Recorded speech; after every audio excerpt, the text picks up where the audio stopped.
और दिल्ली से बड़ी खबर इस वक्त, सुप्रीम कोर्ट ने मुफ्त की योजनाओं के ऐलान की निंदा की है। मुफ्त की योजनाओं के ऐलान पर सुप्रीम कोर्ट सख्त नजर आया।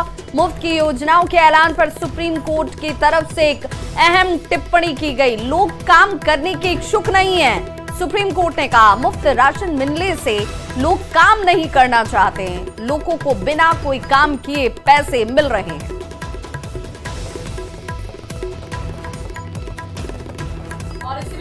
आपको बड़ी खबर एक बार फिर बता दें, सुप्रीम कोर्ट ने मुफ्त की योजनाओं के ऐलान की निंदा कर दी है।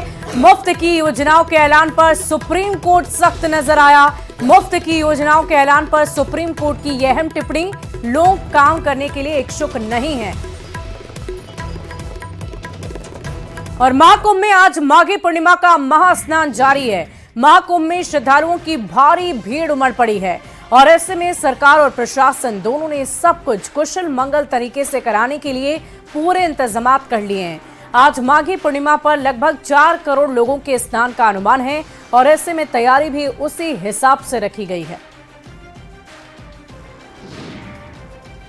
माना जा रहा है कि माघ पूर्णिमा के दिन संगम के तट पर स्नान करने से कई जन्मों के पाप धुल जाते हैं और इसीलिए श्रद्धालुओं की भारी भीड़ महाकुंभ में उमड़ पड़ी है। ऐसा कहा जाता है कि माघ पूर्णिमा पर देवी और देवता भी पवित्र गंगा में स्नान करने के लिए आते हैं। महाकुंभ के दौरान माघ पूर्णिमा के दिन दान देने का भी विशेष महत्व होता है। इस दौरान अन्न, वस्त्र, तिल, गुड़, घी, कंबल और अन्य सामान दान करने से अक्षय पुण्य की प्राप्ति होती है। खासकर जरूरतमंदों को भोजन कराना अत्यंत पुण्यदायी माना जाता है। माघ पूर्णिमा पर महाकुंभ में आस्था का सैलाब उमड़ पड़ा है। मुख्यमंत्री योगी आदित्यनाथ लखनऊ में वॉर रूम से महाकुंभ की निगरानी कर रहे हैं। संगम में स्नान के लिए पहुंची श्रद्धालुओं पर आज हेलीकॉप्टर से पुष्प वर्षा की गई। माघ पूर्णिमा पर जारी महास्नान के लिए महाकुंभ में सुरक्षा के पुख्ता इंतजाम हैं। वहीं अब तक 46 करोड़ से भी ज्यादा श्रद्धालु महाकुंभ में आस्था की डुबकी लगा चुके हैं। फ्रांस दौरे के आखिरी दिन आज प्रधानमंत्री नरेंद्र मोदी मार्सेल में मजार गुएस वॉर सेमेट्री जाएंगे, जो विश्व युद्ध में सर्वोच्च बलिदान देने वाले भारतीय सैनिकों की स्मृति में बनाया गया है। यहाँ पीएम मोदी वीर सपूतों को श्रद्धांजलि देंगे। उनके साथ फ्रांस के राष्ट्रपति इमैनुअल मैक्रों भी वीर सपूतों को श्रद्धांजलि देंगे। प्रथम विश्व युद्ध में सर्वोच्च बलिदान देने वाले 205 भारतीय सैनिकों की याद में मुजारे गुएस वॉर सेमेट्री को 1925 में फील्ड मार्शल सर विलियम वर्डवुड ने बनवाया था। वहीं प्रधानमंत्री मोदी मार्सेले में भारतीय वाणिज्य दूतावास का उद्घाटन भी करेंगे। प्रधानमंत्री मोदी आज फ्रांस की यात्रा खत्म करके अमेरिकी दौरे पर जाएंगे और इस दौरान उनकी मुलाकात राष्ट्रपति ट्रंप से होगी। हालांकि प्रधानमंत्री मोदी के अमेरिका दौरे से पहले ही सियासत छिड़ गई है। कांग्रेस ने अमेरिका से भारत आए अवैध प्रवासियों के मुद्दे पर तंज कसा है। जयराम रमेश ने ये पूछा है कि क्या पीएम मोदी अपने मित्र डोनाल्ड ट्रंप से हिसाब मांगेंगे कि भारतीय नागरिकों को हथकड़ी के साथ सैन्य विमान से क्यों भेजा गया। Prime Minister have the courage to tell President Trump that the way hundreds of Indians have been sent back in chains, handcuffed, in a military aircraft, this is inhuman and this is unacceptable from a friendly country. Will Mr. Narendra Modi stand up to his friend instead of hugging him? Will he stand up to his friend, Mr. Donald Trump, and tell him the way Mr. Trump is treating these Indian migrants? Maybe they are illegal migrants, but they are Indian citizens. उधर Brazil में एक हैरान कर देने वाला video सामने आया। एक महिला की जेब में रखा फोन अचानक से फट गया, जिससे उसके शरीर में आग लग गई। खबरों के मुताबिक ब्राजील के अनापोलिस में एक महिला अपने पति के साथ सुपरमार्केट में शॉपिंग कर रही थी और तभी अचानक से महिला की जेब में रखा सेल फोन में धमाका होता है। अचानक से फोन में हुए विस्फोट से महिला बदहवास हो गई। वहां चीख पुकार मच गई। महिला का पति भी आग बुझाने की कोशिश करने लगा। इस हादसे में महिला first Ed second degree burn हुई है और हादसे के बाद से ही महिला सदमे में है और इसका इलाज अस्पताल में जारी है। आम आदमी पार्टी के विधायक अमानतुल्लाह खान की तलाश तेज हो गई। अमानतुल्लाह खान की तलाश में दिल्ली, राजस्थान, यूपी में कई जगहों पर छापेमारी चल रही है। क्राइम ब्रांच और स्पेशल सेल की टीम अमानतुल्लाह की तलाश कर रही है। स्पेशल सेल की टीम ने मेरठ में भी कई ठिकानों पर छापेमारी की। दिल्ली पुलिस ने अमानतुल्लाह खान को जल्द गिरफ्तार करने का दावा किया। Air chief marshal AP Singh लड़ाकू विमान तेजस बनाने वाली कंपनी हिंदुस्तान एरोनॉटिक्स पर भड़क गए हैं। उन्होंने लड़ाकू विमान की डिलीवरी में देरी पर चिंता जाहिर की है। एयर चीफ मार्शल सिंह ने एक लड़ाकू विमान तेजस MK-1A की डिलीवरी में देरी पर नाराजगी जाहिर करते हुए कहा कि उन्हें HAL पर भरोसा ही नहीं है। इसका एक वीडियो भी सामने आया है। उन्होंने एरो इंडिया शो के दौरान एयरक्राफ्ट का निरीक्षण करते हुए HAL के अधिकारियों से कहा कि उन्हें कंपनी पर फिलहाल कोई भरोसा नहीं है। इस वीडियो में वो कह रहे हैं कि मैं आपको सिर्फ ये बता सकता हूं कि चिंताएं और जरूरतें क्या है। आपको हमें विश्वास दिलाना होगा कि इस समय मुझे HAL पर भरोसा नहीं है, जो कि बहुत बुरी बात है। हर कोई ये कह रहा है कि हो जाएगा, करेंगे, चीजें मिशन मोड में नहीं लग रही है। HAL हमारी खुद की कंपनी है, हम सभी ने वहां काम किया है। मुझे लगता है कि हम मिशन मोड में नहीं हैं। मुझसे वादा किया गया था कि जब मैं फरवरी में यहां आऊंगा तो हमें 11 MK-1A विमान मिलेंगे, लेकिन अभी तक एक भी तैयार नहीं है। हमें इस सिस्टम में बहुत बड़े बदलाव की जरूरत है। दिल्ली का अगला सीएम कौन होगा, इस पर बीजेपी में मंथन जारी है। लेकिन जो भी सीएम होगा वो शीश महल में नहीं रहेगा, ये तो तय है, क्योंकि पहले तो बीजेपी नेता विजेंद्र गुप्ता ने उस घर को लेकर LG को चिट्ठी लिखी। वहीं अब प्रदेश बीजेपी अध्यक्ष वीरेंद्र सचदेवा ने भी ये कह दिया है कि अगला सीएम उस आवास में नहीं रहने वाला है और उस आवास पर सरकार निर्णय लेगी। लखनऊ PGI में भर्ती अयोध्या में राम मंदिर के मुख्य पुजारी आचार्य सत्येंद्र दास का आज निधन हो गया। राम मंदिर के मुख्य पुजारी सत्येंद्र दास ने 86 साल की उम्र में अंतिम सांस ली है। 3 फरवरी को स्ट्रोक के कारण गंभीर परिस्थिति में उन्हें न्यूरोलॉजी वार्ड के HDU में भर्ती किया गया। आचार्य सत्येंद्र दास 3 फरवरी से ही अस्पताल में भर्ती थे। उनके निधन पर CM योगी ने भी दुख जताया है। हरियाणा बीजेपी में सियासी हलचल इस वक्त तेज है। बीजेपी हाईकमान ने 10 फरवरी को हरियाणा के मंत्री और पार्टी के वरिष्ठ नेता अनिल विज को कारण बताओ नोटिस भेजा था। इसे लेकर उन्होंने आलाकमान को 8 पेज का जवाब भेज दिया है। अनिल विज ने कहा कि और जवाब चाहिए तो वो भी देंगे। बीजेपी हाईकमान को जवाब भेजने के बाद हरियाणा के कैबिनेट मंत्री अनिल विज ने कहा कि उन्होंने पहले ठंडे पानी से नहाया और फिर रोटी खाई और इसी के बाद उन्होंने समय से पहले पार्टी को अपना जवाब लिखकर भेज दिया। विज ने कहा कि उन्होंने ये भी लिखा है कि पार्टी कोई और बात का जवाब चाहती है तो वो देने के लिए बिल्कुल तैयार है। उन्होंने कहा कि उन्हें जितना याद था उतना उन्होंने अपने जवाब में लिखकर भेज दिया है।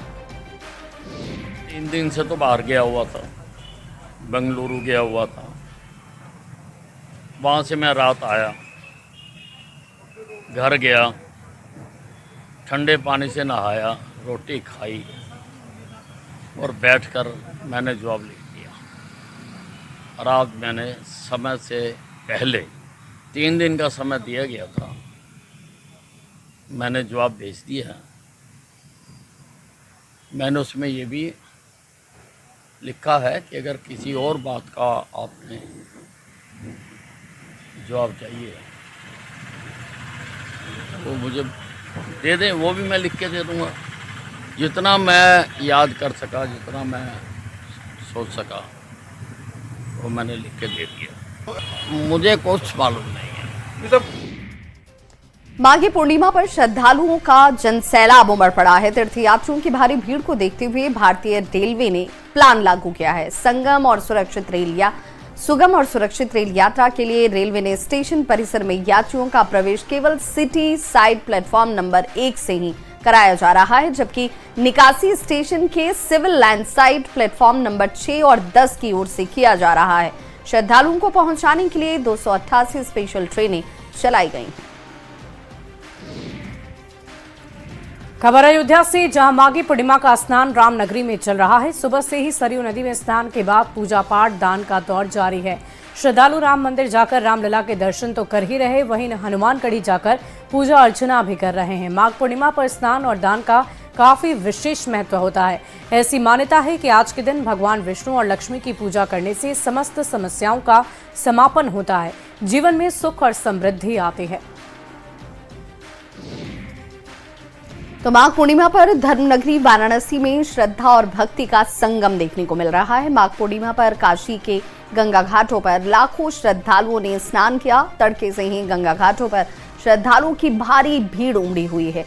लोगों ने पहले गंगा में स्नान किया और इसके बाद काशी विश्वनाथ मंदिर समेत कई मंदिरों में पूजा अर्चना की। धार्मिक मान्यता के अनुसार माघी पूर्णिमा के दिन विष्णु भगवान गंगाजल में निवास करते हैं और इसीलिए इस दिन गंगा में स्नान करना शुभ माना जाता है। खबर सासाराम से, जहां शिव सागर थाना क्षेत्र के घोरघट के पास NH एक बोलेरो और ट्रक में टक्कर हो गई। महाकुंभ से लौट रहे बोलेरो सवार 2 महिला यात्री की मौत हुई, 7 लोग जख्मी हुए। सभी घायलों को इलाज के लिए सासाराम के सदर अस्पताल पहुंचाया गया, जिसमें 6 लोगों को बेहतर इलाज के लिए वाराणसी रेफर कर दिया गया। बताया जा रहा है कि पश्चिम बंगाल के 24 परगना जिला के तिरोंगा के रहने वाले लोग महाकुंभ से लौट रहे थे और उसी दौरान यह हादसा हो गया। मृतक की पहचान जीतू दास और लक्ष्मी चक्रवर्ती के रूप में की गई है। कलकत्ता से आ रही है। हाँ और नानी गया था कुंभ मेला। हाँ तो रिटर्न करने पर है बिहार में टोल है ना। हाँ। मुझे टोल है ना। हाँ टोल का बाद एक्सीडेंट हुआ था। कहाँ से आ रहे हैं आप लोग? कलकत्ता से कहाँ जा रहे थे? गया था कुंभ मेला। हाँ कुंभ मेला में स्नान करते गया था। अच्छा, कितने लोग गाड़ी में थे आप लोग? 10 अच्छा 10 आदमी थे। कहाँ से आ रहे? गाँव कहाँ है आप लोग का? कलकत्ता उत्तर 24 परगना, नॉर्थ 24 परगना देगंगा। गांव का नाम? बदर कोल्हापुर। कुंभ से लोग वापस आ रहे थे, वेस्ट बंगाल के लोग हैं और इनका एक स्कॉर्पियो गाड़ी नेशनल हाईवे पे दुर्घटनाग्रस्त हो गया। उसमें 2 लोगों को लाया गया हॉस्पिटल में, यहाँ पे सदर अस्पताल सासाराम में, लेकिन यहाँ पे आते हुए 2 लोग का स्पॉट डेथ हो गया था, इसलिए उनकी इलाज नहीं करवा सके। जो लोग 2 लोग और गंभीर रूप से थे उनके यहाँ पे ट्रीटमेंट किया गया है, लेकिन यहाँ पे ट्रीटमेंट से उनका संभव नहीं था इलाज, उनको बड़े अस्पताल में रेफर कर दिया गया। बड़ी खबर पटना से, जहां एक बड़ा हादसा होते होते टल गया। बाढ़ में एक मालगाड़ी चलते चलते अचानक से 2 टुकड़ों में ही बंट गई। मालगाड़ी की आधा से अधिक बोगी जो है वो इंजन कुछ दूर चला जाता है। मालगाड़ी 2 टुकड़ों में बटा देख लोगों के बीच दहशत मच गई। बताया जा रहा है कि बाढ़ स्टेशन के प्लेटफॉर्म संख्या 3 पर मिल्की चक के पास मालगाड़ी के कपलिंग का क्रूज जो है वो खुल गया था और इस वजह से बोगियां 2 हिस्सों में बट गई। हुक लगाने के बाद मालगाड़ी को रवाना किया गया और इस घटना के कारण करीब 1 घंटे तक रेलवे लाइन बाधित रही।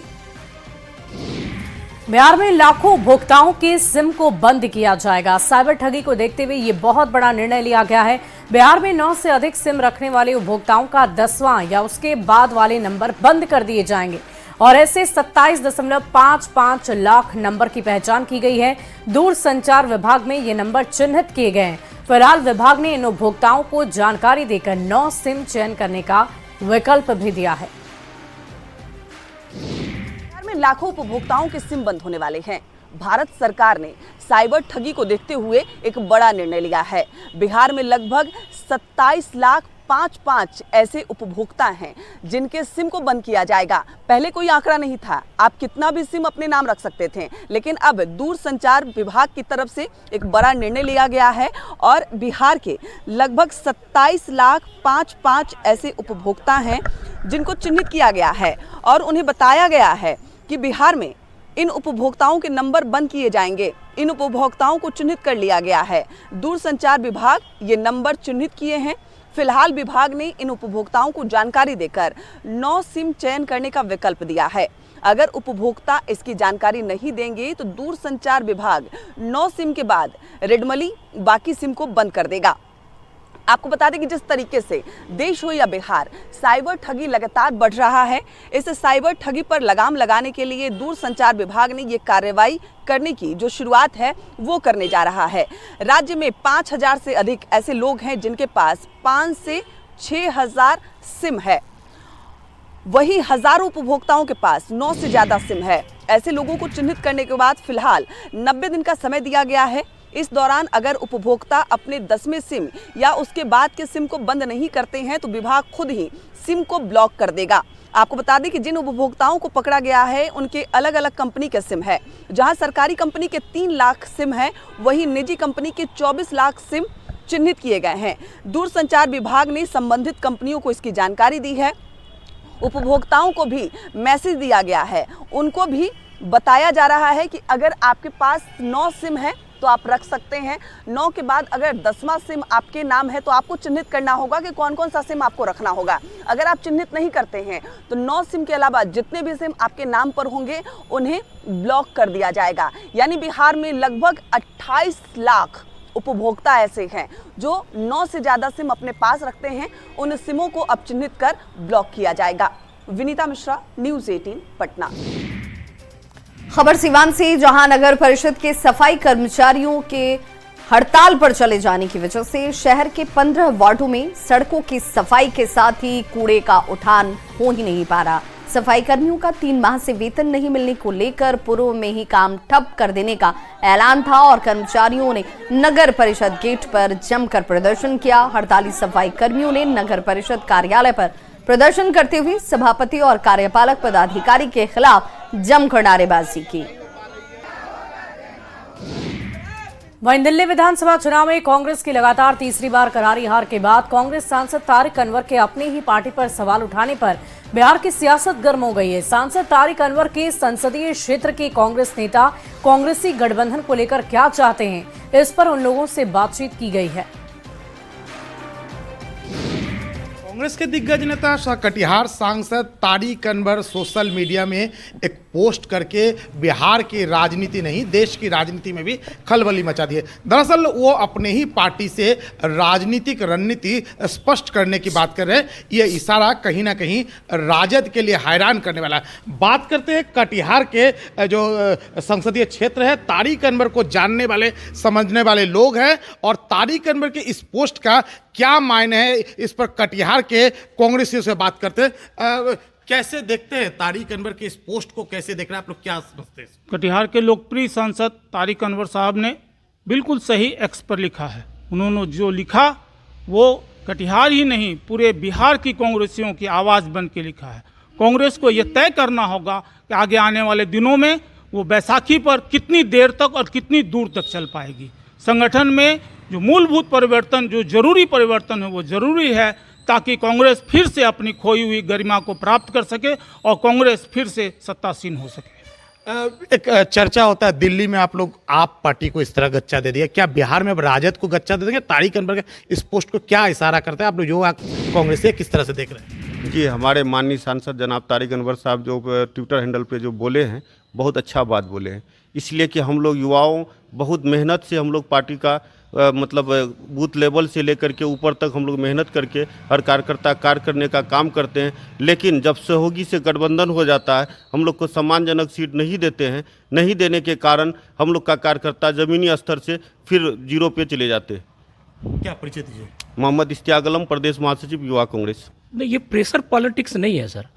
ये जो हो रहा है, तारिक साहब ने जो कहा है वो आम कांग्रेसियों की भावना को उन्होंने व्यक्त किया है कि गठबंधन होता है लेकिन उसमें न कार्यकर्ता को सम्मान मिल पाता है न गठबंधन के नेताओं को सम्मान मिल पाता है, और खास करके कांग्रेस को। आज दिल्ली है, जहाँ भी जो भी हुआ है, कभी कांग्रेस को सम्मान नहीं मिला और ये आम कांग्रेसियों की भावना को उन्होंने व्यक्त किया है। तो देखिए, ये तारिक अनवर को जानने और समझने वाले लोग हैं और पुराने और नए कांग्रेसी है। ये लोग दरअसल तारिक अनवर जो बयान दिए हैं उस बयान का क्या मायने हैं वो उनके संसदीय क्षेत्र से साफ हो जाता है। सुब्रत, न्यूज़ 18 कटिहार। कल सीएम नीतीश कुमार प्रगति यात्रा के तहत गया के इमामगंज पहुंचेंगे। सीएम नीतीश कुमार विकास योजनाओं का जायजा भी लेंगे, साथ ही करोड़ों की योजनाओं की सौगात भी दी जाएगी। सीएम नीतीश इमामगंज, गया और बोध गया के लिए करोड़ों की योजनाओं का शिलान्यास और उद्घाटन भी करने वाले हैं। सीएम इस दौरान जीविका दीदियों से संवाद करेंगे। सीएम के दौरे को लेकर प्रशासनिक तैयारियां अपने अंतिम चरण में हैं। जी का आगमन इस सुदूर नक्सल प्रभावित एरिया में होने वाला है। 13 तारीख को माननीय मुख्यमंत्री जी यहाँ आना सुनिश्चित हुआ है और इस इलाका आप जानते हैं कि नक्सल प्रभावित रहा है, काफ़ी पिछड़ा रहा है। यहाँ पर जो प्रस्तावित योजनाओं का निरीक्षण करेंगे और यहाँ का विकास के बारे में समझेंगे और यहाँ के जो जीविका महिलाएं द्वारा किए जा रहे कार्यों के बारे में जानेंगे और उनके साथ संवाद कार्यक्रम भी प्रस्तावित है। और इस क्षेत्र के लिए जो भी विकास के आवश्यक जो भी कार्य है वो करने का निर्णय लेंगे। और फिलहाल इस बुलेटिन में अभी के लिए बस इतना ही। आप बने रहे न्यूज़ 18 बिहार झारखंड के साथ।